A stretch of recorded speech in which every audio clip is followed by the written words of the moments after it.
If you see something called App Selector on your Android phone, you're looking at a pre-installed carrier utility found primarily on Android phones sold through T-Mobile, Metro by T-Mobile, and some other carriers as well. It's advertised as a setup assistant, but it's effectively just carrier bloatware designed to push recommended apps and games onto your phone. During or after you turn on a new phone, or after a factory reset, it'll trigger these complete your device setup messages.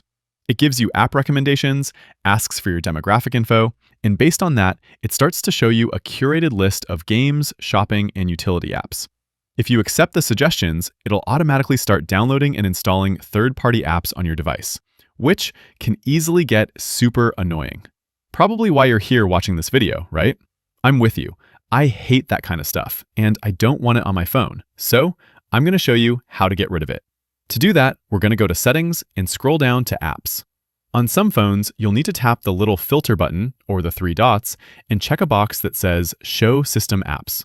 On my Samsung, those are shown automatically, so I can just skip that step. Then we're going to locate App Selector. Mine's right here.